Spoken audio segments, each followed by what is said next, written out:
Hey, this is Jeff Antonio of The Jeff Antonio Show. And in this episode, we talk with JoJo of Los Lonely Boys, who gives an amazing, incredible insight to his music artistry and the longevity of the band. It's an amazing story. It's a story about a family that is stuck together and really made an amazing trajectory into the music business, how they got started, how it all began, how they're still creating amazing music today. I highly recommend you check out the full episode. All right. So Jojo from Los Lonely Boys, how you doing, man? What's going on, man? How you doing, brother? I'm doing great, even better now. How about you? Oh, doing just fine, man. Weather's a little strange over here in Texas. I don't know if it's hot or cold, though. At least over here in San Angelo, man. It's up and down, but we're doing good. You guys get crazy weather, don't you? Yeah, man. Summers are crazy hot, and winters are, like I said, we don't know if it's still wants to be summer or what, man. We're hitting like 79 today or something, which ain't bad. It's really nice weather, but it's like I'm wearing a sweater and some sweats or whatever, and come outside and it's hot. It's like, oh, okay. Yeah. No, it's a trip. It's like you don't know whether to put on jacket or t-shirt or what's gonna happen. Yeah, it is, man. But the weather does get crazy over here, man. Actually, a couple years ago, we had a pretty bad winter storm here in San Angelo, man, and it messed up some stuff, man. They were having to drop off water in the front of people's houses, like cases of water and stuff like that. It was pretty bad. I don't even know if the media caught wind of that, but we were That's dying crazy. over here. Was it really bad flooding or what? It was a winter storm, man. It was like freezing and snow and stuff. And I guess the infrastructure ain't really set up for that here, and so it got us pretty good, man. Man, no, I know Texas has some crazy stuff and hail and wind and Oh yeah, floods. that stuff I'm not talking about because that's pretty normal. We get hail all the time, tornadoes and stuff like that. We're used to that stuff: scorpions, tarantulas, Oh yeah. rattlesnakes. All the good stuff. I was a trip. I remember a while back I was in Austin in the winter and I was really taken aback. I mean, I know it was January, but it was cold, man. Like legit cold. Yeah, I think that's another thing, man. I guess just because where we're at, we tend to get a little more cold around January than we do December. Yeah. Yeah, I was really I mean, I know it has a range of weather, but I was thinking, is this the South? Cuz it don't feel like the South, man. Uh but it's cool. So yeah, man, I want to know all about you and your artistry and the band and everything. And so yeah, take me to the beginning. I mean, when did you first start? When did you first start hearing music in such a way that it really caught your attention as a child, where you're like, you beyond just listening to it, it was kind of becoming a part of you? Yeah, I got you. That I'm pretty sure it's the same for my brothers, man. Henry's the older brother, and so he would probably say it the exact same way. Is that for us, music was when I got into this place, this world. Music was already a big part of our family, man. I mean, just because our dad and his brothers had a band while when he was growing up, he had already been playing and stuff. And my mom's side of the family, her dad and brothers also had a band, and they were called Los Hermanos Villanueva. And so music was a part of our upbringing. It wasn't like it was just something that happened or whatever. We would eat, sleep, go to school, and play music all in the same day. It was a constant thing, man. So when I can really remember singing, we were already getting on or listening to music to the point where it was like, oh, something that, I feel something with this. Had already been getting on stage with our dad and his brothers. I was probably, man, I was probably 4 years old, 5 years old, getting on stage singing La Bamba. Henry was already about six, and he had already written his first song by the age of four. What? And I mean, and this is legit, like for reals. It wasn't like Stairway to Heaven or nothing like that he wrote. He was only four, but he wrote a song with two notes on he had a little bitty guitar. At least this is the story that I've been told, but I remember being younger than him and singing it with him as little Man. bitty guys, man. And so getting up on stage with our dad singing La Bamba or some of the Mexican songs that we were hearing, was just normal. At home, our dad was listening to different things other than other than Ruben Aranjo or Los Dos Gilbertos, which is música mexicana. He was listening to Ronnie Millsap, and he was listening to Waylon Jennings, Willie Nelson, and another thing is, music like Carlos Santana was already part of the household. Hearing songs like Oye Como Va and Black Magic Woman and Evil Ways, these were like always playing in the house too. And uh, songs from Stevie Wonder, like I remember I was probably 6 or 7 when I remember singing all the words to I just called to say I love you. Little bitty guys. We were in this pizza joint I remember called Pizza Inn, and that song always came on the radio, on the over the intercom or whatever was going on there. And so music really has been a part of our lives, man, since as far back as I can remember. Just natural, just a natural part of the Yeah, yeah, family. it was always there, man. It wasn't like I said earlier, it wasn't like something that just got placed in there some years later. It was already going on before I got here, and when I got here, they were like, "Here's another member of the group, or somebody else that can sing or play the maracas or something." Man, it was always there. What a trip!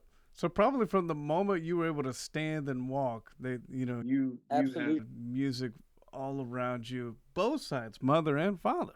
exactly, man. And another thing that happened in the house was our dad and mom were always singing songs together, just in the house, just to sing together. My dad would be sitting there playing the guitar, and they'd be singing songs like from I don't know if you've heard of a group called Rene, and they there was an old song. It was like quisiera que supiera vida mía. It's like oldies kind of stuff.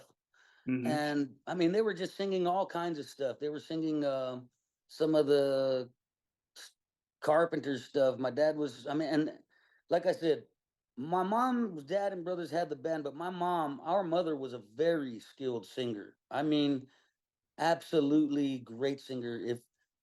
If she would have got the shot on her own, I don't see how or why she couldn't have made it either. She was such a beautiful and gifted singer. And she was a big reason, along with our dad and his brothers, that we learned about harmony, was because she was always harmonizing our dad. She was always harmonizing her dad and brothers, and harmony was a big part of our household as well. I think it's something in the culture of just being Mexicanos. I think it's just something when you listen back to old songs, you can hear harmonies were something that was really important. At least a segunda, or 2-part vocal part. For sure. And for us, man, that was something that when we first started recording, later on, as just Los Lonely Boys as three, Mm-hmm. we wanted to put harmony on everything. And it was something that we learned, I guess you could say, or in a sense, maybe we're like forced to learn, was that not to harmonize through the entire song word for word, because that's the way we did it, man. It was like everybody got their chance to. If you're singing harmony, you gave it all you got. If you're singing the primera, which is the main vocal, of course you give it all you got. So, man, Yeah. really, music is Los Lonely Boys and the Garza family are music, man. Listening to Richie Valens, La Bamba. I mean, I remember being little and listening to Fats Domino, Blueberry Hill, man. I mean, and now we were little guys, Yeah. you Yeah. know. And I remember I was in kindergarten, and Henry was playing. I don't know if it was exactly a talent show, but we were living in Snyder at the time, still our hometown where we were actually born in Snyder. And I remember my dad making me get up on stage in kindergarten while Henry's playing the guitar, and we were singing a song by the Oak Ridge Boys called Elvira. I remember that. Elvira. Yeah, yeah. Songs like Just a Swingin' from John Anderson, which I actually performed that in a talent show. And there's some footage of us too, man, where we're young, like in this talent show I'm talking about. Henry played La Bamba, won first place. I played Just a Swingin' from John Anderson and got second place. And our sisters were in the talent show singing an original song our dad had written for them, and this was somewhere around 1987, Yeah. I think. Um, '87, yeah, because I was in like the second grade, and I mean we almost swept that whole talent show with first, second, and third, but I think there was probably a little bit of like we can't give them all to the Garza family, even though they could have, man. I mean, my sisters definitely they're gifted singers as well. And it's Wow. no different now with our kids and grandkids, man. I mean, music is around like it's just like the air we breathe for us here, man. It really is. Hey, this is Geoff. I'd like to take a second and tell you about this channel. I really encourage you to hit the subscribe button. This really helps out the channel, helps it grow. And also, if you can like and put your comments for this video, that'd so much be appreciated. This really helps me to continue to book amazing artists that hopefully inspire you and continue to grow this channel. Thank you. Yeah, that's so incredible. Because I was going to ask you about that too with the harmonies. So you guys just been harmonizing this whole time, almost like the BG brothers. Because I've been listening to the records, like the harmonies are so like it's natural. I could tell it's not a struggle or maybe not even a thought. So in the beginning, you guys were harmonizing the whole song, not just the chorus. Thing right there is it's like not even a thought, man. It's just the way we learned music, man. And then you grow up and you start learning more about other artists. Of course, we had known about the Jackson Five, you know, and it wasn't like big time in our face, but when we got a little older, we learned about Michael Jackson when he came out on his own doing bad and stuff like that, and I think just like every kid or teenager, depending on your years there, you start learning about what's happening on the radio. What at the time it was radio, and then music videos came, and um, you start learning more and more about that, man. I remember seeing, you know, I remember hearing Metallica singing "Enter Sandman," and I remember Michael Jackson singing "Thriller" and "Bad," and you know, I also remember there was a lot of crazy stuff in the '80s too. There was songs that some of them I don't really wish they stuck in my head, but some of them they do, just songs, "Take on Me." You got songs like that, or you got songs like, "Cause I gotta have faith, faith, faith, I gotta have faith." Um, some of those songs in the '80s were tough to listen to and tough to look at, but there were some songs like that one right there I just sang, or Cream from Prince, or when Los Lobos came out with La Bamba around '87, '88, and they were putting out videos on MTV for that. I mean, that was like being at a school dance or something like that, and you're hearing all this, all kind of music, and then La Bamba kicks in from Los Lobos. My brothers and I, we all have the same like recollection of, oh man, now I feel that because we played guitar, and Yeah. it felt like something we belonged to even at that early age, man. I So can you think that remember was we a used to go to connection? this. What's that? You think that was a connection? The whole La Bamba thing, you started thinking, oh, wait a minute, we can do this. It was because we had grown up playing and singing La Bamba before we even saw the movie. Wow. And so I'm sure you probably know in your household too. That's just something that was traditional. That was just going on in the Hmm. in the familia and the household of being a Mexicano or a Mexicano Americano. Um, you knew about Richie. You knew about Carlos. You knew about Los Lobos. Legend. And if you didn't, then you probably didn't have tortillas with dinner either. That's so true. Oh, man, that's funny. That's funny. Yeah. So, I mean, the spark was lit at a young age. And then from there, when did you guys start forming it? Did you guys play in separate bands first, or was it directly the family band? That's right. Yeah, it was. We directly went to playing along with our dad. He's the biggest influence musically in our lives. I mean, not just musically, man. I mean, he taught us. You know how parents are, man. They teach you what life is about, and at some point in your life, you're like you don't know nothing, and then you learn later on that they did know, and so. But our dad had a band with his brothers called Los Falcones, and his brother had passed away somewhere right around 86, 87, maybe 88, and we had already been learning. I don't know if our dad had a plan on his own to just veer off from what his brothers and him were doing, but by the time his brother had passed, we were already ready to play. It didn't quite happen until around 1980, I'm gonna say around 88, 89, when we received some equipment came into the household somehow. We don't know how it got there. I don't know if it was still had burning prints on it or anything like that, you know. But we had a set of drums, we had a couple of amps, and you know, our parents had split up sometime around there too. And I remember Henry and I were teaching each other to play the drums. We were learning the keyboard, and Ringo was still really little. You know, he was taking to singing more than anything at this time. But he had went to live with our mom in El Paso, in Amarillo, Texas, Hmm. and that's when Henry and I were teaching each other some of these instruments, things that we didn't really know much. We were learning songs like Sunspot Babe from Bob Seger, or you know, Blues Power from Eric Clapton. I can remember these songs we were starting to learn on our own. And then Ringo and I swapped places with our parents. I went to with my mom. Ringo came home with Henry and my dad, and when I came back, they and I had no idea this was going on. I just know we got on a bus and we came back to San Angelo, and there was my brothers and my dad standing outside at the bus stop waiting for us to get off, man. And they looked like, and I've told them this for years. I was like, you guys look like superstars to me, because they had their clothes was real clean, their hair was combed, and you know, we were always raised that way, but it just seemed like they had leveled up while I was Hmm. gone.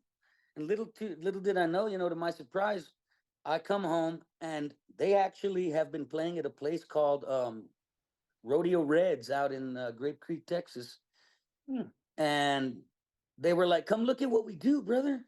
And they were like showing me all this equipment they had and stuff. And like I said, I don't know where the equipment came from. I don't know where it went. But they were like, "Look at all this stuff Daddy got," and all, you know, and they're showing me. And I was just sitting out there drinking a 7 Up, and they got on stage. Henry and my dad were on stage, and they started introducing Ringo. They had walked in carrying this PA suitcase, like kind of where a PA system could fit in, you know? Yeah. And Ringo was small enough that he fit inside this thing. Now, remember, I just gotten back from Amarillo, man, and they had a show that night. So I remember we went there and I seen him carrying in this box. I didn't even know Ringo was in it, man. And they said, the littlest drummer in the world. My dad said, the littlest drummer in the world, Mr. Ringo Garza. And he popped out of this PA case, dude. And he started doing the running man and dancing and stuff to the back of the drums. So I sat there drinking a 7 Up. I was watching my dad and my other two brothers play and sing songs and stuff. And I was itchy. I had a guitar. My mom had bought me one while I was in Amarillo because I, you Yeah. know, like I said, music was already there. And I was going like getting all itchy and stuff. Like I know I can get up there and probably play the guitar a little bit too, you know. Well, it just so happened that I don't know, a couple nights later or something, my dad was saying that they needed a bass player, and out of nowhere he pulls out this guitar, this it was an Epiphone G6 or something like that. Um, Hmm. and it had four strings. It was a guitar though, but he only put four strings on it. It was tuned an octave lower, and he had it plugged up to this old Fender Bassman, all the treble off and all the bass up. And he said, "You're the bass player." And he handed me this Epiphone, and I was like, "Okay, I guess I'm the bass player." You Oh know, man. Henry had taught Ringo pretty well how to take over the drums. And when I got there, I was like, "Well, I play drums, you know, that's what I was doing when I left. So I'm Yeah. supposed to be the drummer."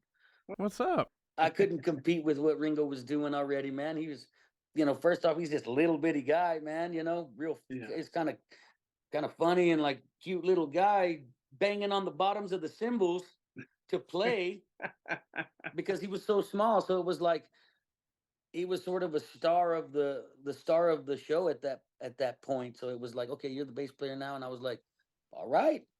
So I just took it, you know, from the years that I had been learning guitar, a lot of the transitions from Mexican music and country music, uh, they had transitioned over well to me being this bass player.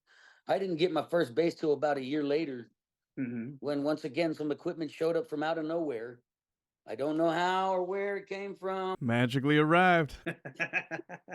but my dad actually got me a real bass, man. And so from that point on, we were our dad's backup band, and we were doing everything from, like I said, it was the same music we had grown up listening to. We were doing La Bamba, we were doing George Strait, Does Fort Worth Ever Cross Your Mind? We were doing Ronnie Millsap, Willie Nelson, we were doing the Beatles, we were doing Elvis, and of course we started writing already too, man. You know, like I said, Henry wrote his song when he was like 4 or 5 years old, man, and so Wow. that was already another thing that it just, when it was time, we knew it, you know. Man, man, that's really interesting. So, how did that work when you guys started writing the songs? I mean, were you just kind of jamming out from the cover tunes and then maybe kind of going from there? Like, how'd you do it? It was recognizing this is one time I can tell you that I started recognizing that songs were sort of the same. You know, the songs had kind of the similar rhythms and similar melodies, and you know, I remember going like, okay, we're singing the song like the Boogie Woogie. And so we started writing songs with Boogie Woogie. We started writing songs with power chords because we were learning about, like I said, Metallica, and we were writing what we thought was really rock and roll and stuff. And it was all sheer influence from our dad and from the music he had influenced us with, man. Man. You know, and we had been his backup band for years on end, man. It wasn't until I was about 16 or 17, which was around 96, 97, Mm-hmm. that we started to like, and our dad would, excuse me, our dad would tell us, he would say, some of the stuff y'all are playing is too different for me. So when y'all want to play some of those songs, I'm gonna get off stage and let y'all play some of these songs. It started happening, and we met this guy who took a real big interest in us and took pictures of us and kind of helped us get off the ground in a sense. Um, Mm-hmm.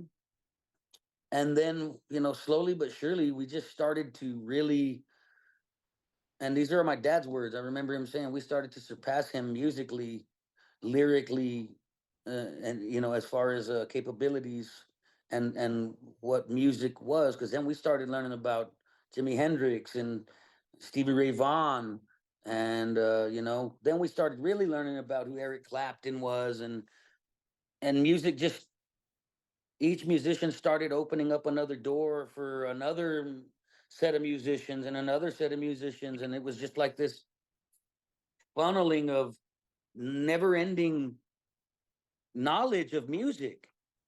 Man. It just kept going further back and further back, and then you learn about swing, and we're learning about big band and all these other things too, man. And so we really started taking it into heart, and incorporating it into our abilities. And there was just this one day, man, which I'm pretty sure was around sometime in 97 or 98, when our dad really said, okay, Miklos, I'm going to step back, and I think it's time for you guys to fly. It wasn't easy, you know. He would still be at some shows and come up and things like that, and there was like a weaning off process in a sense sort of happening, and we didn't really know until I remember we did our first gig alone without our dad, and man, he had always been the front man of the group, so we didn't know what to do. Yeah, yeah, you're the backing band. Yeah, we were in Atlanta, Georgia, and we were playing at a place called Jocks and Jills, and we had played a song, and they clapped, and then it got quiet, and nobody said nothing on the microphone, man. Uh oh. Finally, before the end of the night, before the end of the show, I started talking on the mic and saying, "This is what Daddy would say. This is what Daddy would do." And then that started, because you got to have a persona like on stage as well, not just. It's good to pop into tunes after tunes and stuff like that, but to be able to talk with people and show that side of being just like everybody else is very important when you're an entertainer, man. At least on stage like that. And we received all the love and praises from our mom and dad, brothers and sisters, cousins, and things like that. Just constantly saying, "Hey, you guys are really getting good," and this and that. And sure enough, man, I mean, the rest is kind of history, I guess you could say. We just kept doing what we did, That and is and that's So somebody interesting. with a little clout finally took notice, and they were like, you guys want to make a million? You guys want to sell a million records? And we were like, no, no. We don't want to do that. nobody wants to do that. Why would I want to do that? And sure enough, that's when it happened around between '04 and '05, I think, when we were actually released to the world as Los Lonely Boys, just us three brothers. Man, that is just that. I mean, there's so much more to go over, but that is so fascinating. A couple things. Finding that person you said somewhere in that, I guess, I don't know if it was 97, 98 range where that person came in that really helped lift you guys and push you to the next level. What was that like, finding someone that was willing to invest time, maybe money into the band and say, you know what, I believe in you guys and here's where I can take you? Well, if I got to be really honest with you, man, the truth of the way I remember feeling, and I think it was the same for my brothers, is we had felt destined to be a part of music, and we had played around in our own minds and in our rooms, and we would go to, like, there's this place called the River Stage here. I remember we were little, and we would go to that stage and pretend like we were playing a huge show. And so in our minds, and I think this is probably from sheer influence of sort of life portraits that our dad and mom had painted for us, that we were destined to do this. It was like, and so what I'm getting at is inside, whenever this dude come around and he was like, "Hey, you guys got something," we sort of at that time we had become sort of like young vato locos. We were kind of like, "Hey, we know what's up," and blah blah, and we were like, "Yeah, well, it's good, finally somebody sees what we see and hears what we hear."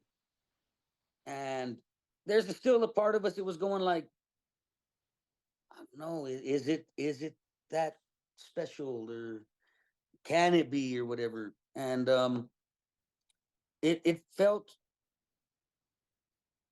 like destiny. It felt like part of destiny, man. It was just like, this is all supposed to happen. I Wow. remember seeing the Grammys on TV when we were little. I never really thought about being on the Grammys. Right. In my mind, and I know it's the same with my brothers, all we saw and cared about was being on a stage filled with lights and filled a room filled with people. And that was it. That was it. Yeah. That was it. Because we had at this time, we right before it all started to happen, we were playing just to pay the bills, man. That's what we were doing. We had occasional jobs here and there when we reached that age or whatever, but we were weekend warriors, man. Like constant weekend warriors. But we were also, years before that, we had been playing every day of the week, man. All the time. Constant. Every night, every single night. I'm not even kidding. And we would do the old school set where you do 45 minutes, take a break, 45 minutes, take a break, and you do that 4 times a night. You know, there's a big pause for the cause that was between the two first sets and the last two sets.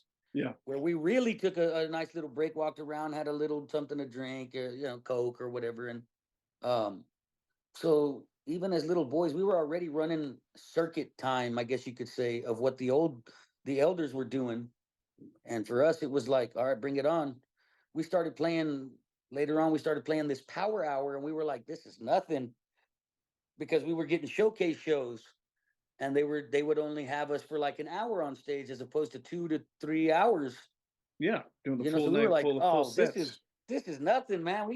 We'll get up there for an hour real quick and belt every bit of it out that we got, man. And that's another thing is when that guy came around, we were at that point where when we hit the stage mentally,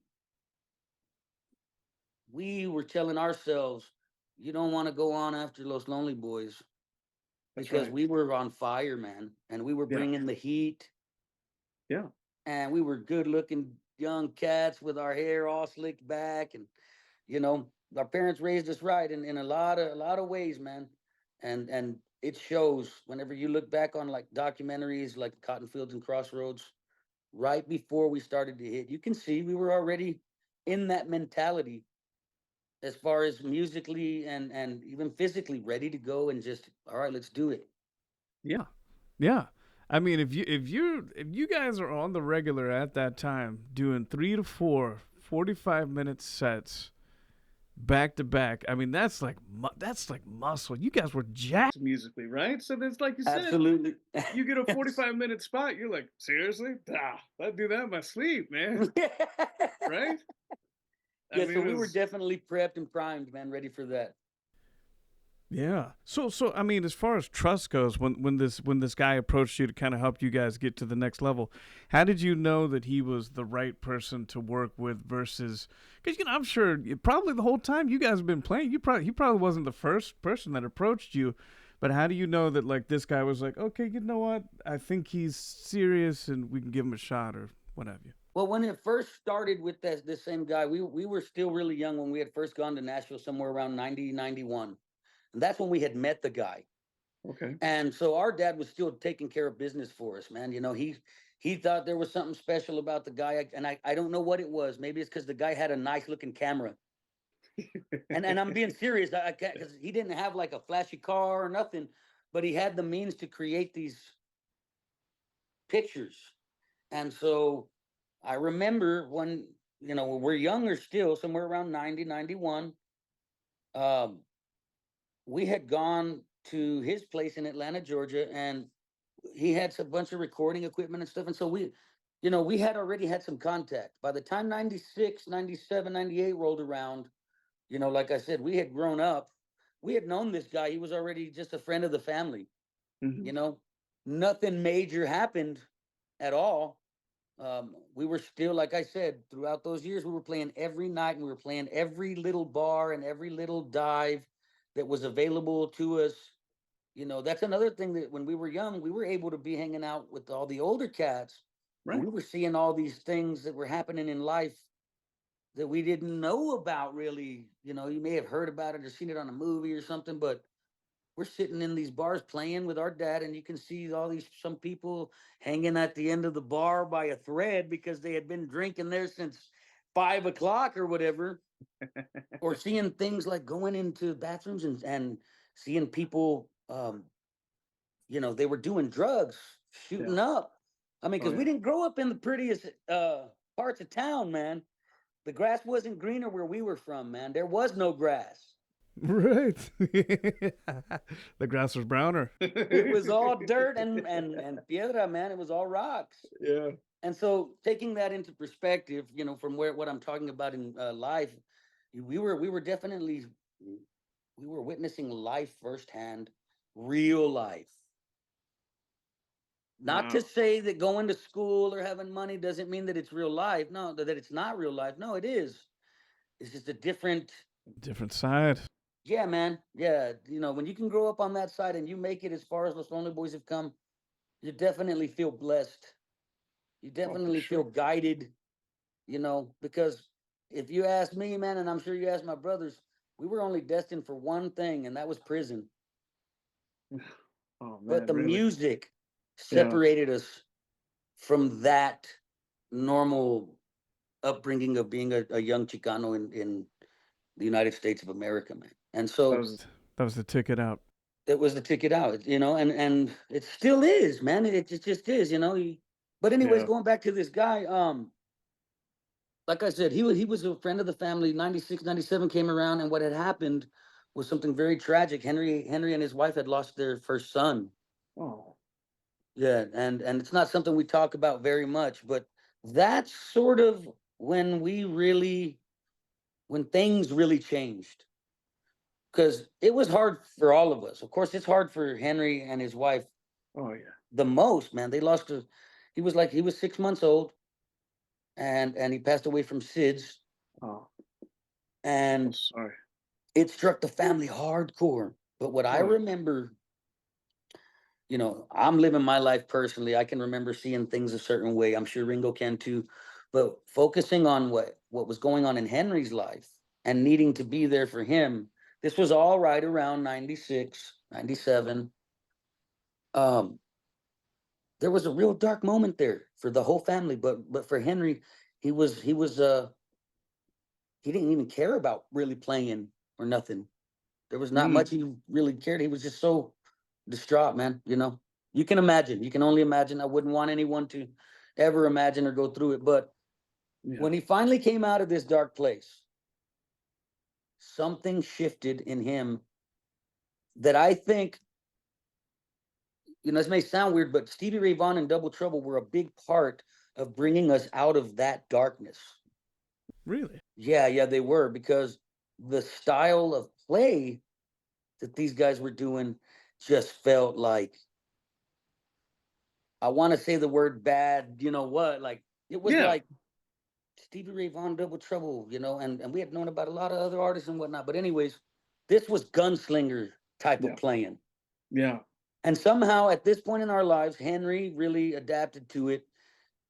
Ringo and I as well. Of course, being the gunslinger, lead guitar player, that's a whole different thing. Ringo and I we had learned to become a solid um, you know, bass player, drummer that could help this guy fly or be the runway that he takes off on, and then the clouds that he floats in a sense. You know what I'm saying? Yeah. And so that was around 96, 97. That's when we went back, met up with this guy. And what really changed everything, I know this guy invested a lot of time and some money as well, but what really made the change was nothing about money. It was the time, and it was the music that was being played and produced by Los Lonely Boys at this time. We were just 16, 17 years old. And you can hear stories about like Muhammad Ali or Mike Tyson being some of the youngest. They're in, like, when Mike Tyson was like 14 or 15-year-old, he's duking it on with grown men. Same Oh with yeah. Ali winning the Olympics when he's like super young. For Los Lonely Boys, it was like that. It was exactly like that. We were hitting the stages and Tearing it up. just tearing it up. We didn't come with any hostility. It wasn't like we hate you or anything. It was, hey, nice to meet you. Um, but I don't know if you're gonna feel the same way after we get off stage. Might be left in the dust. And then, we're raised that way, bro. Being Mexicanos, there's a sense of pride. It was and it was apparent in what we did musically, physically, and the choices we were making in life, man. And were you guys touring around the 97 mark? Like, because I heard you mention Atlanta, so you guys were hitting the road, right? We were already hitting the road. Yeah, that's the time when our dad was like, "Okay, Mijos, I'm backing off. You guys are all young, and I'm gonna let you guys do it." So right around, I believe it was right around 97, 98, we started getting little gigs with this guy. He was getting us certain gigs here and there and whatnot. And of course, we were still playing dives and small taverns and holes in the walls. But this is the time where we also had some jobs and things like that, because making a little money for ourselves extra. Um, and then, yeah, we were playing Atlanta. I remember we went to Alabama. We went to, of course, we were playing Nashville, and we were playing in Tennessee and Memphis, and we came back to Texas for a couple of dates. Uh, and we came over here in around 1998, and we played our high school gym. I'm sorry, like auditorium. Now, we didn't go to high school there. The Mhm. truth about Los Lonely Boys is we didn't graduate high school. All three of us only went to the ninth grade. Wow. And we returned in 1998, and we were already stars to our friends, our family, our cousins, our little girlfriends from back in junior high or elementary school. They treated us like celebrities then. Before any of the deals, any of that. It was like, yeah, before any of that, it was like we had gone full circle. Now we're back where we started, and we're something totally different. We're totally new. We had already grown, like like the caterpillar goes in the cocoon state and comes out as this new thing. That was Los Lonely Boys now around this time. And I remember seeing my 7th grade math teacher. Her name was Miss Finley. And before we had made it, I had some rough times getting homework done or whatever, and so I'd come to school and she'd be like, "How come you don't ever have time to do your homework and math and blah blah?" And I'm like, "I was working last night." Yeah. Most kids are still already in bed. I was playing till midnight. And then I had to drive an hour to get back home from Sweetwater.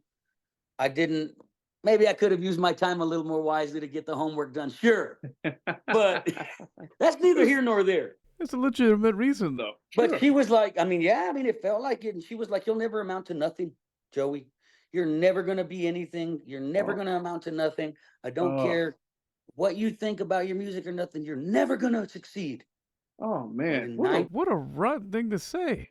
But we're used to that, bro. Where we came up, man, we were used to being called wetbacks and beaners and spicks. And bro, we learned it so young that it stopped hurting. Don't get me Yeah. wrong, brother. I'm not saying it should be played off or something. It's no way to treat people. Definitely not. But Yeah. we learned that it's like, hey, man, as That's soon as another we would thing. get up on stage, bro, all the name calling went away. That's And right. nothing but love and affection from the people. Yeah. So we returned in 1998, and this is just a small portion of what was going on in life. But I remember returning in 98. We were at the high school. We had just released our first album. It was called Los Lonely Boys. And it's out there still. You can find copies of it, people selling it and whatnot. But Miss Finley came up to me at the show, crying and just sobbing, hugging me and kissing me and stuff. And I was like, "What's going on here?" And she passed me a letter. And before she walked off, she said, "I just want you to know that I was wrong. And I hope you can forgive me." Wow. And so I read the letter, and it was basically all of it summed up into the letter, and her saying that I taught her a lesson about judging what someone could accomplish or not just because they didn't graduate high school or they didn't stick to the academics as hardcore, man. That was that was a cool thing that happened, man. How'd you feel when that happened? That must have been like a breakthrough, like crazy. Yeah, that's what I'm saying. It was the same time that we came back. We're this new thing. That happened.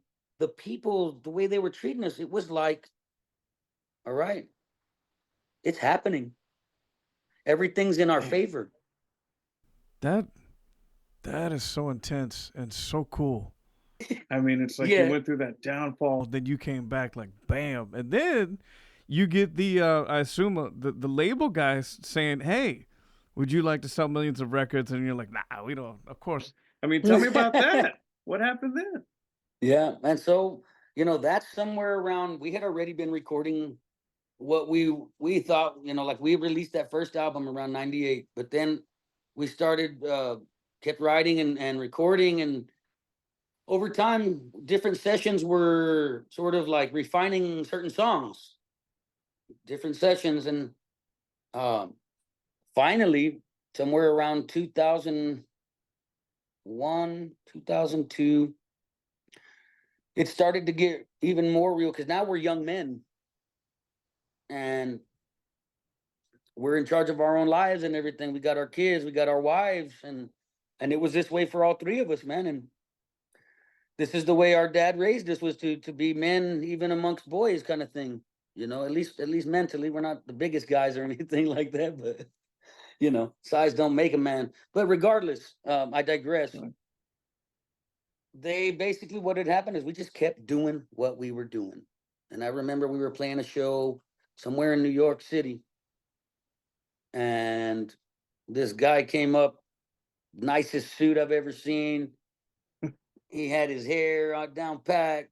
He had this musky cologne or whatever, and gold. There's gold places here and there on the fingers and whatnot. And great guy, nice guy. And he just said, "You guys want to sell 1 million records?" We were like, no. Who wants to do it? We were like, heck yeah, we want to sell 1 million records. And we were like, do you feel like what we do is, he was like, you guys are something that has never been and probably will never be again. And Wow. 2004, I believe, is when it came out. Man. And a lot of people were like, who are these guys coming out overnight, becoming an overnight success? We were like, hey. 20 years in the making. Come on. Dang right, brother. 20 years in the making. And then 20 years now today, we're talking 20 years later Wow. about that, man. And it's just been a real, one of the most beautiful things is the ups and downs with my brothers, man. Nobody's been able to, nobody's had my back like my brothers, and I know it's the same way for them. They feel the exact same way, man. Tell me about that. Tell me about that because most of us, we've always wondered, like, we've been in bands, but what's it like to be in a band of brothers, blood, man? Like, how is that? Well, it's all I've ever known. I mean, we've played with cats on stage and stuff like that, but we've always been there together, man. And that's all I've ever known. And so for me, it's nothing but normal. It's nothing but, it doesn't make sense how people say they can't be in business with their siblings. Although we understand, we see that. Yeah. But we learned early that, hey, man, even if you take a lick from your older brother or even your younger brother, you're going to be here tomorrow. Right. And you're going to kiss each other on the cheek and say, I love you. I'm sorry. Let's keep moving. Still family. Yeah, man. And so I wouldn't trade it for anything in the world, brother. I really wouldn't. And we've experienced everything together, man. They're my best friends, man. They really are my best friends. Man, You know, we that's we incredible. got a lot of friends and people that, acquaintances and stuff, and people that really love us. But Henry and Ringo are my best friends, man. And they're people that I know for a fact that if my eyes weren't working, I'd get from A to B safely. You know? Isn't that a wonderful feeling? Like I said, man, there's nothing like it. I don't know anything else like it. It's always been weird when people tell us about the Oasis and the sibling rivalries and all these things, man. You know, we recognize what each one of us brings to the table as brothers, as musicians, as artists, as business associates. Yeah. And so it's one song, the guitar's got to shine. One song, his voice has to shine. One song, my voice has to shine.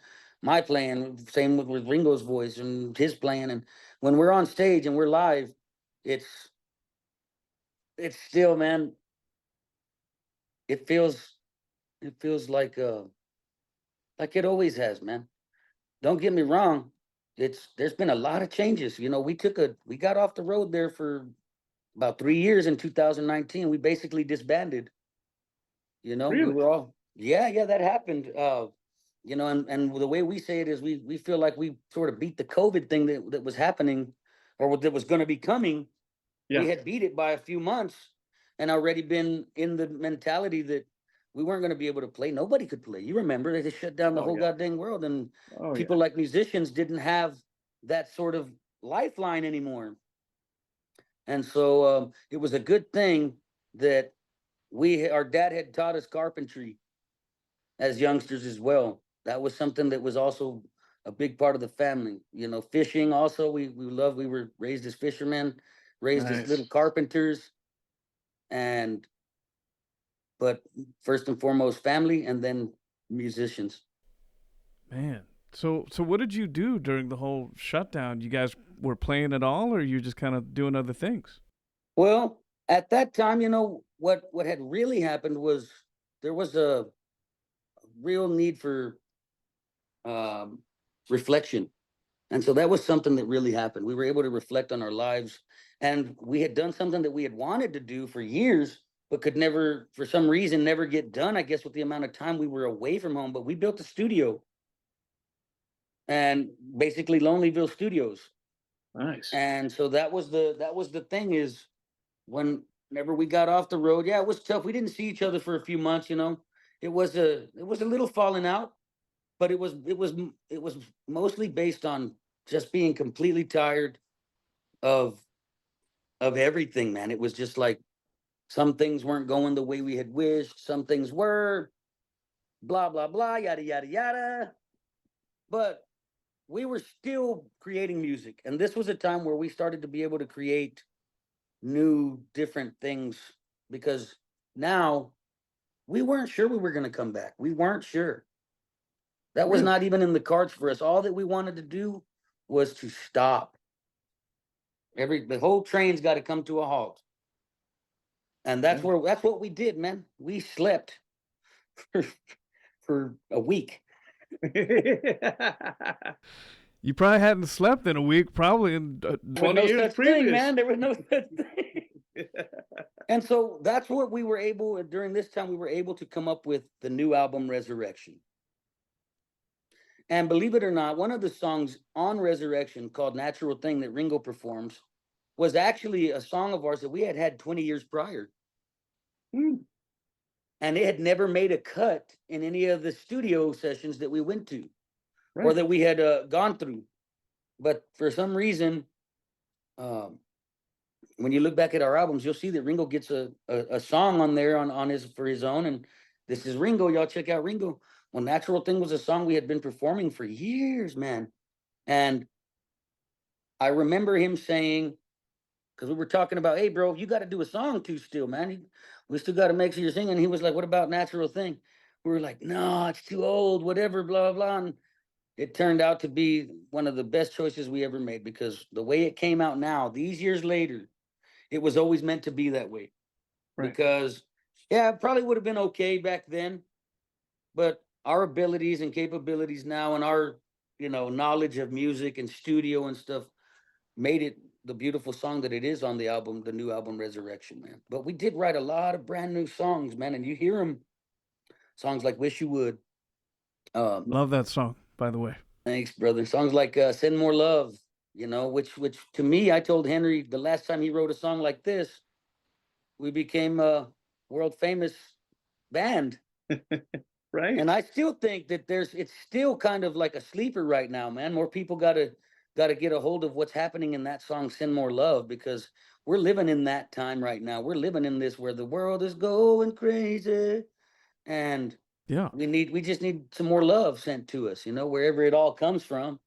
We need it. Love in the air. You're right, because it's a very tense time, It is, man. And, I've heard this from our elders, and definitely our dad, but he was saying, Miko, life was like this a lot when I was growing up too. You just didn't hear about it as constant, as because as consistently, basically.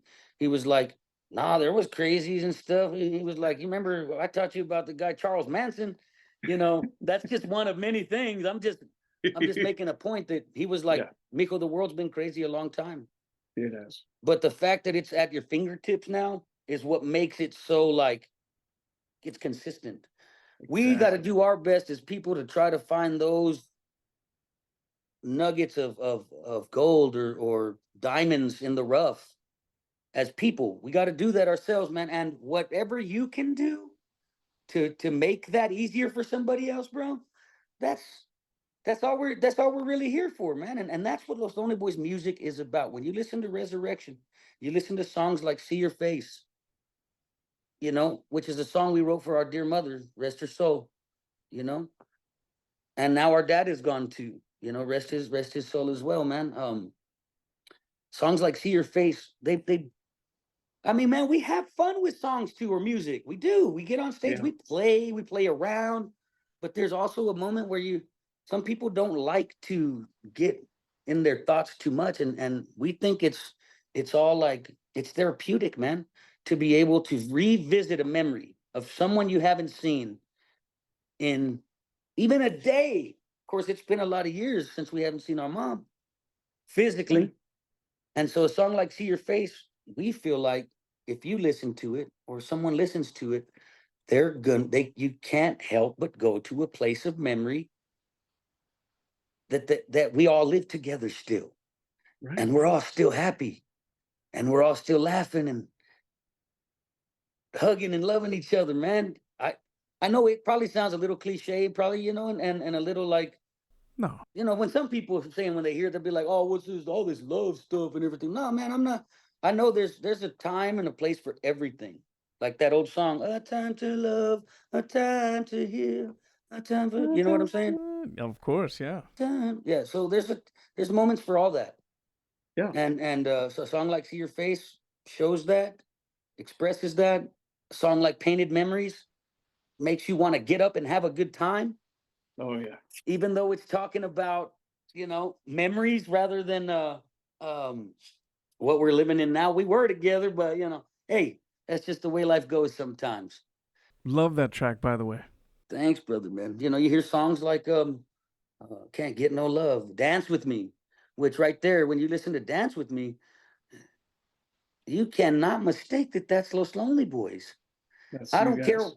if you've been around for the last 20 something years and you hear a song that's like that, you know where that influence comes from, because that's what Los Lonely Boys brought to the table.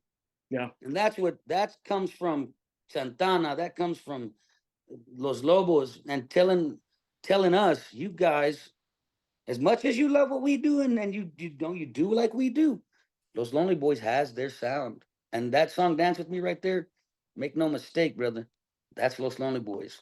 That's the sound. It is Los Lonely Boys, man. That's Texican rock. That is what people would call Latin fusion rock or whatever. But that's Los Lonely Boys' interpretation of hearing Mana and hearing Santana and hearing Los Lobos and hearing, you know, the cats that we heard and stuff, man. So we Yeah. feel like it's a well-rounded album. It ends on a note of the song called "Blood Water," Hmm. when the water turns to blood. Which to us is also another thing that we ain't afraid to wear the truth we believe on our sleeve. Wow. And we like to share that with people, because once again, whatever you can do to help someone else, offer a message of some kind. Maybe we're not going to be here whenever these things happen, but it is happening in our lives. You just have to look at it and see it that way. And so song like "Bloodwater" lets you know, hey, life isn't the guarantee, death is the guarantee. Correct. It ending is the guarantee. That's the real guarantee. And so what you do with life is the mark you leave. Man, it's deep. I love it. Right on, brother. I love it. No, it's a great album. I mean, all these, like you said, Painted Memories and Wish You Would, and I also like I Let You Think You Do. I love those titles, man. How you guys Oh get yeah, those yeah. titles, man? Yeah, it just depends. Sometimes it's the first line of the song, but for the most part, it's usually the line of the chorus, the hook. I guess is what it's called, the hook.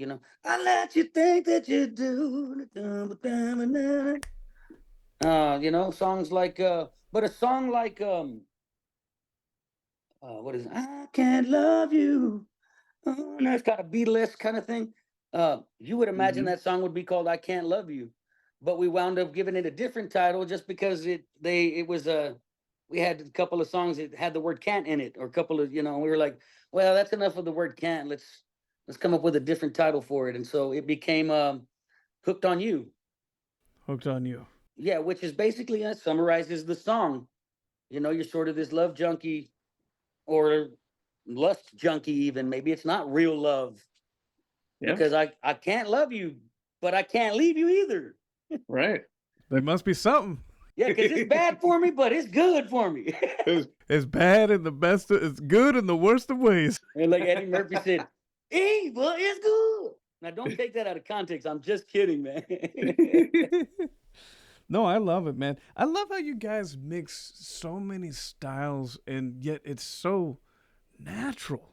I mean, Thank you. how? As a musician myself, I'm listening to the record. I'm saying, dude, man, they got blues, but they got this Latin thing, and they got rock and roll, but they got. I mean, how do you make it just flow so well? Well, first, I want to say I'm glad that you recognize that. And it means a lot when anyone tells us that they recognize that, because that has been one of our big battles, is to show people that music knows no boundaries, and it breaks all the barriers. Oh yeah. And that's why we came up with the word Tex, or the title of our music, Texican Rock and Roll, was because we didn't want to be called pop. We didn't want to just be called pop or rock or We didn't want to just be called country or whatever genres they wanted to put us in. To us, those titles are like religions. And some religion's supposed to integrate. Instead, it segregates. Oh, look, now I'm dropping bars. Religion does that. Don't get me wrong. I'm not shooting it down or anything like that. All I'm saying is it means well, but then it turns Yeah. into this thing that separates people rather than unifies people. Absolutely. And so for Los Absolutely. Lonely Boys, that's been one of our biggest things, is to show that music can bring all four corners of the earth together. And that's why you feel that whenever you hear, or what you're hearing, it sounds like I hear accordion on a song that sounds like it was a country song, or I hear electric guitar on something that sounded like this, or and it's because we asked them too back in the day. We're like, can we create the genre of music called music? Did they give you a hard time? They did. I mean, and they were like laughing. They were like, yeah, it's great, but it's all music. It's like, yeah, but that's what we want to represent. Because Los Lonely Boys, whether people know it or believe it or not, bro, we can throw down with the best of them in any genre of music. We can rap, we can hip hop, we can beatbox, we got all the tools that if we want to go in any of those directions. No, and it's so effortless. It's so natural. But Well, it's like a plate of the food, music brother. industry. It's like a plate of food, and some people like to keep it all separate, but we come from where you mix it all together, man. That's what is the best. Yeah, you like those people like, okay, I'm gonna eat the rice here. Okay, now we're gonna get to the chick. Like, no, come on now. Yeah, I thought it's a funny way to say it, man, because I like peas and corn in my mashed potatoes, bro. Ain't nothing wrong with it. It's the best. It's the best. But I'm imagining the industry. I can see you guys as amazing as you are, and some industry professional that supposed to know, okay, guys, you play blues, you do this, but I only want you to pick one or two. You're like, did you ever have to have that conversation with someone and involved? Oh yeah, brother. Oh, absolutely, we did. How'd you I'm not handle going to mention any names, but Yeah. there was a crazy meeting we had one time where that Vato Loco definitely came out of us in that meeting, and we were like, "Hey,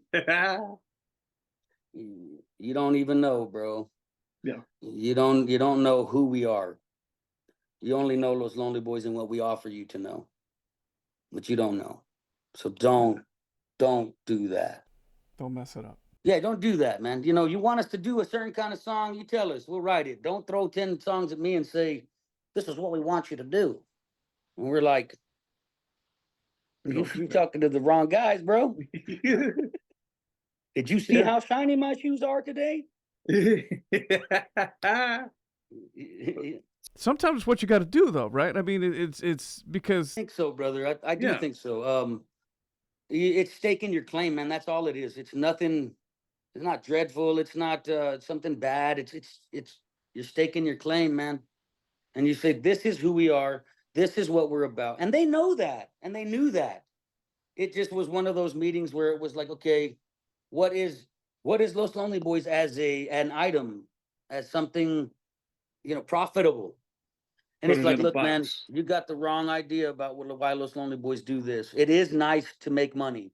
Don't get me wrong. It is nice to have a certain stature of fame or whatever, playing big arenas and things like that. It's all great stuff, man. But if what it takes to get there or stay there conflicts with what's deep down inside, nah, we're not the kind of people that say, okay, we'll do it. No, we're the kind of people that say, we've got something more important to show and offer to people. And if it's going to be in a smaller count room, then so be it. Man, I love it. You guys take a stand. You know who you are as artists. And what about like with the English and Spanish? Because I love how you guys go from one to the and the same song, like, and it's so smooth. Like, Well, that goes all the way back to when we started this conversation about what music was to us in the household. It was that normal to add to sing English and Spanish because our parents made it that way, and really it was our dad that made it that way for us. He showed us. He grew up not speaking English. And so when he started learning English, I mean, to him, it was like gold.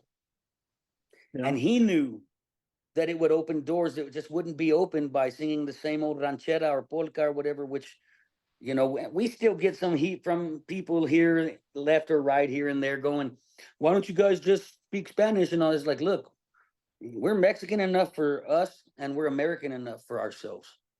And when it comes to our music, if it's supposed to have Spanish in it, it will. That's right. If it's not, it won't. Because we don't need to put on a sombrero or play the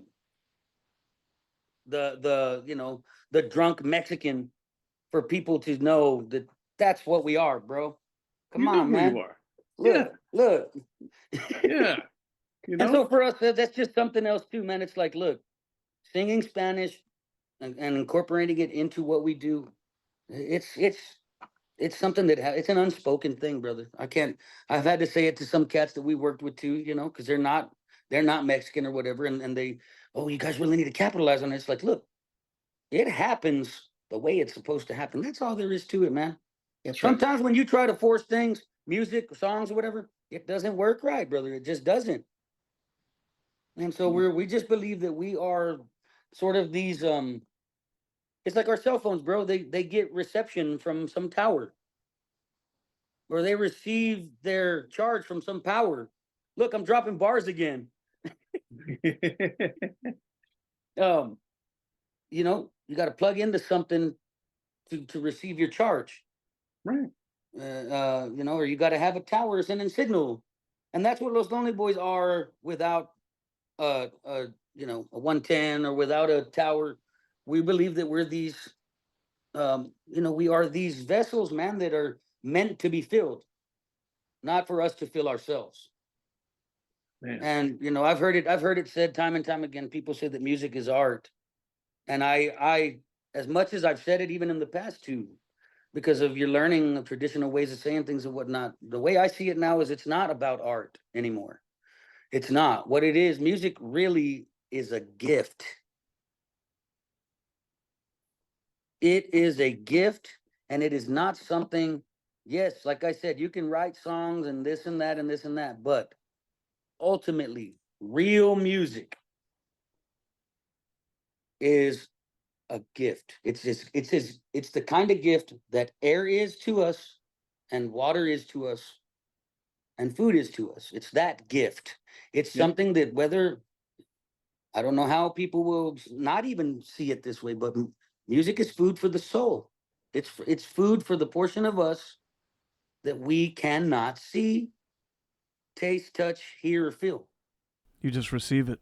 And so we believe that as long as you're open to truth, as long as you're open to something greater than yourself, if you just listen to the birds chirping and the wind blowing through the leaves or the waves crashing on the ocean or the water, you're gonna hear a song. Wow. You are, Wow. man. That's It's so there, brother. inspiring. Music It's is there. already there. It's like this and right there, and there's a vocal part and there's the harmony parts. It's not ours, man. It's just we're just messengers of showing the truth of it, man, and the gift of it. You got to be open to receive it. Absolutely, brother. So I'm imagining you guys have probably played places that most artists could only dream of. Can you tell me some of the most exotic places that you're just like, man, I can't believe we're playing. Like, where are we? Where'd we go? Well, we went to a part of the earth where the sun never sets, Whoa. and that was right at the what do you call the borderline of like Finland and like Russia or somewhere like that. But the sun never went down. Wow. I know you're probably also asking about like actual theaters and things, but man, it's been about where we've been. And for us, bro, we were fine playing the dive. We were fine weekend warriors and things like that. But there was a bigger plan for Los Lonely Boys, and it was to see portions of the world that our family had only dreamed of for generations. You know, only heard of, never heard of. You know, you come home, you're like, Mama, we were in Amsterdam in the Netherlands. She's like, what is that, Miko? It's like, well, Oh, that's man. They're like us. They're people, but they just talk a little different. Yeah. Yeah. You know, man. I mean, I'm making some of it funny, but man, we've been so blessed to see so many places, so many faces. Um, and I can't sit here and tell you like one specific place that you got. If you're a musician, when you play there, it's going to be amazing. It should be amazing to you every night, man, because each one of those gigs is a gift for, like, for Los Lonely Boys, bro. We were living through a Texas tornado, man, a Texas twister, and when we got off the road, we were able to reflect on some of that. And my brothers were telling stories, and I'm telling stories, and they're like, "That happened," and I'm like, "We met that person," you know. They're like, "Oh yeah, wow," hanging out with like Bill Maher, and didn't quite remember it, or hanging out with Kid and Play and didn't quite remember it, and my brother Ringo's like, yeah, we were hanging out. Dr. Dre was right there. I was talking to him, and and I'm like, but we've definitely seen a lot of the world, and we've seen a lot of very different foods and different customs, and some are really easy to accept. Some don't go down as easy, man. Some are acquired tastes, Oh yeah. but all in all, it's been one heck of a ride, and as long as we've got life in our bones, we're gonna keep on riding it out, man. Now, what was it like working with Carlos Santana? I'm sure one of your idols, definitely one of mine. Like, what was that like, man? Man, brother, that's hearing his name and the music and stuff in the household growing up and everything. It's like we knew him already, sort of. It was the same with Willie Nelson and the same with Ronnie Millsap and meeting Sir Paul McCartney and stuff. These cats we've met, and I know we're talking about Carlos, but it was the same for all these guys. Where for a moment you're looking and going, I can't believe No way. you're right there and you're talking to me like I always thought we would talk, because we're people, we're just the same, blah blah blah. But when he took us under his wing, this had been after the fact, man, of what Willie had, how he had presented us to the musical world as well too, man. But when Carlos accepted us, we knew we had hit real home and returned home too, man, for that portion of us as Mexicanos, rockers. Uh, and he told us that one night, I think it was the Latin Grammys or some kind of awards, man. And he said to the crowd, he said, I'm passing the torch on to Los Lonely Boys tonight. These guys are the next thing for our people. So Wow. get behind them and love them, and let's take care of our people. What? It was I like, mean, and I know Edward James Amos was there that night. Edward James Amos was there, and it Oh, was all snap. part of that too, man. It was like when I met him, I felt like you're meeting the Godfather kind of thing, man. It was like, mucho gusto, señor. So great to meet you and all this stuff. And he pulled me close by and he whispered in my ear and he goes, "What you guys are doing for our people is amazing." Oh. And I was like, Simon Jefe. wow. Wow. You must have been floored, right? I mean, what's it feel Oh, like? absolutely, brother. It's still, man. It's because they're like us. They're people. And we tend to get lost in this superstar thing, because we become fans or something like that, man. And but when you're right next to them and they pull you into what they're saying so that you can hear them in their ear, and they look at you right in your eyes, man, it's like, this is I guess one thing that's really like cool about it is knowing that we're part of the same history. You know what I mean? Like, that's huge, bro. Big It time. doesn't get any real bigger than that, man. Yeah. Being able to win the awards and, like I said, have the big fame and the and monies and things, it's all great stuff. It all comes with hard work. If you work hard at anything, you're going to succeed. If you believe it, you keep doing it, and it's going to pay off. And it may not be a great what you payday or whatever, but it's going to be enough, and that's all you need. And hanging out with the cats like that, like, man, standing right next to Prince even at those same awards, it's like, I'm like, bro, Cream was one of my favorite songs. You know, You Got the Look was another one of mine. I can't believe I'm standing here and you're not nowhere near as tall as I thought you were. Yeah. So it's really cool to be able to meet heroes. And I know you've heard this too. Sometimes it's not as cool because some of these heroes have let it get into their, you know, psyche or whatever. Yeah. But still, for the most part, man, we've had such a beautiful experience meeting everybody that's crossed our paths, man. It was winning at the Grammys was something like uh it was like it happened on Selena, bro. I'm not even lying. It was like slow motion. And the winner is, and I remember it all going slow, and I'm looking like No because I'm going way. like I'm not hearing this, no, and I'm looking at my brothers, and it's all slow motion, and they say it. My dad's the first. Our dad's the first one standing up, going, "They won! You won, because you won." We didn't even hear them say our name. I'm not kidding. All three of us, if you look at the footage, we're just sitting there like, "Who the hell did they say won?" And then everybody's like, "You guys, get up! You won!" Man. We were like, "No way, man!" You know, and then walking down that aisle and seeing all the superstars. See Beyonce right there. See Faith Hill, Tim McGraw. You see John Travolta up there, about to shake your hand and give you the award. And Steven Tyler of Aerosmith. Wow. Wow. Did you have a speech prepared? Like we didn't write nothing because we knew who we were supposed to thank, and of course we thought we'd thank the creator first, Yeah. and our parents second, and after that we did our best to remember the people that were involved. You know, the names that needed to come first, and our manager Kevin Womack and stuff, and you know, Steve Barnett and these cats that helped it happen, Larry Miller and all those guys back at that time.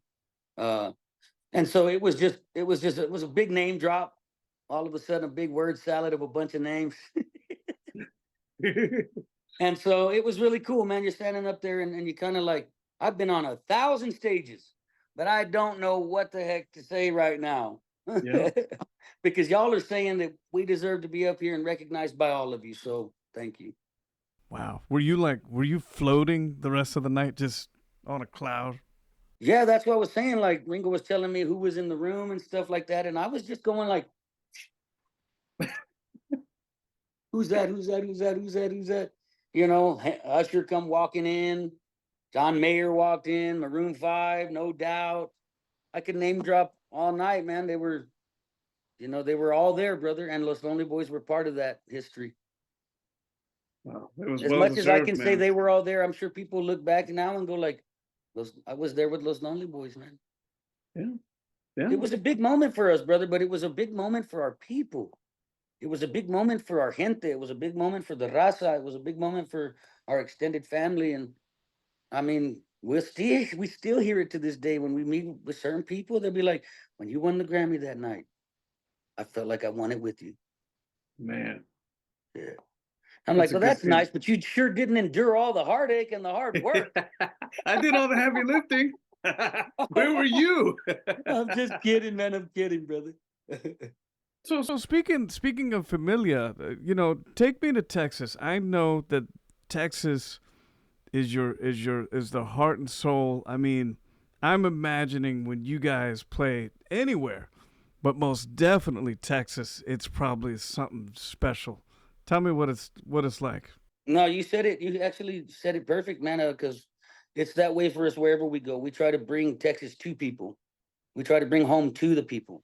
But when you're home, it's just something different, man. It's like you could go all across the Southwest and taste a bunch of different, you know, comida mexicana and different little restaurants and different taquitos and different enchiladas and all this stuff. But when you get home and eat mama's cooking now, brother, Nothing beats it. nothing beats it. Oh, And so man. it's like that in Texas all the time. It is, man. It's such a, they make us feel like, it's a big word, but they've said it. I didn't say it. It's just been said that we are ambassadors of this great state, man. And so man, dude, we were just three Chicano boys, three little Tex-Mex boys, man. Texicans just playing on trash can drums with branch drumsticks and one guitar and a fake guitar out of the broom. And we become this thing that represents the great state of Texas, brother. No matter where we go, it's like we'll do our dangest to make sure that it's, that we bring truth to all of it. Truth first and foremost, love, and respect, I guess, and honor to each other, man. To people. Yeah. Because that's something that we're big on here, man, and that's to bring carnalismo to wherever we go and whoever we meet, man, as best we can. We all get tired like everybody else, brother. Some nights we're not out meeting the fans like every night. Sometimes it's just that way, brother. And if Yeah. you read the Bible, you even find out that Yeshua himself was like, "Hey, I'm gonna rest on this boat. Don't let nobody come and hang out by the boat." You know what I'm saying? Like, keep everybody at bay. That's where hanging out on the bay there. And so, you can't feel bad about that. You're just as human as everybody else, which a lot of people will say this, and I will actually say the opposite. If people will say that you're human, you're not perfect, but I believe, and brother, I'm telling you this, we are human and we are perfect. We are the perfection of the Almighty Creator of all things in existence. And That's we right. as people, we have the ability and been given the ability to have this level of consciousness, not for it's not in vain, and it can't be in vain. It's got to be for something purposeful. And if you ask Los Lonely Boys, it's music, and it's one of the greatest forms of language to be able to let people know that you went through something, but I went through it with you because I went through that too. I had a good time on Friday. It hurt on Sunday. Yeah, where'd Saturday go, kind of thing. I'm just saying, man. It's that simple. It gets tough sometimes, and it tends to get kind of like overlooked and not simplified. It becomes difficult to, but it's the more simple we can keep things, the better off we're gonna be, man. And that's just to spread truth, spread love, and good music, good times, man. Man, I love it on a musical level, on a conscious level, on a spiritual level. Thank It's you, brother. complete. It's complete. Tell me, What's happening for you guys in 2025 and beyond? Man, can you believe you're saying 2025? It just seemed like it just started 2024 the other day. Well, same things for Los Lonely Boys, bro. And we've said this many of times. As long as we've got life in our bones, as long as we're given another day, you can rest assured we're going to give our thanks first thing in the morning, and then by that evening we should be playing somewhere, man. And you can rest assured that we're going to be we're creating new music, and there's a lot of ideas in the works right now of what we're going to actually do next, because Los Lonely Boys have yet to release an album that pays homage to the Mexican music we grew up listening to, and we got a lot of that. Our dad wrote great songs, and so that's probably something that's coming up next. And we're always up for collabs, with cats that want to work with us too, man. And so the biggest, and I don't really want to say the biggest hope, but the biggest um thing that we hope happens is that we're given life another day to be able to share with our wives, our kids, our fans, and people, man, and just in general. And if a great song happens to be part of those dailies, you darn right we're gonna share it, man. And but you can already look. Los Lonely Boys are booked all the way up till like October again, and so there's plenty of gigs coming, man, and plenty of places for people to come out, have a good time with us, share the music of Los Lonely Boys. Bring the family. Let's have a good time. And I mean, I already think somebody mentioned 2026. I'm not even kidding, man. Gigs in 2026. I'm like, dude, you guys. They're like, you'll be here, Jojo. I'm like, well, man, look, I appreciate the blessing, but you gotta live day by day. Hey, when you're in demand, come on. And so we're gonna do it. If we're here, we're gonna do it, brother. You can rest assured that Los Lonely Boys are bringing new music. We're bringing something. We're gonna bring something new as much as we can, man. the business is not like it used to be, man. So waiting on albums is not exactly what it used to be, man. They're not, they don't sell like they used to. It's all digital. It's all like quick now kind of thing, man. And so one of the things we got to do is just hop on that train and let people know that we're here as constant as we can. But man, it gets a little like, I want to sit here in front of this camera going, "Hi everybody, how are you doing today?" You know, it's you like it sometimes, and then sometimes it's like, if you're not growing up in that, Yeah. it's a little bit like, I feel like somebody's watching me. But the days we were coming up, it was just about hitting the ground and playing, and now it's like you said, it's this whole social media thing, you know? True, brother. It's really true, and it's quite strange to a degree. But if through the changes that we've experienced, I remember our dad and mom saying things like that. That's weird, or I've never seen or heard that, or whatever. And it's that way for our kids now, and our grandkids. We're actually grandpas now and stuff too, man. So, if like I said, if you're not growing up in that, it looks a little different. But one thing that we've learned with music, and I'm just saying one thing, because music has taught us so much about this world, brother. But one thing is that it showed us is that you can adapt.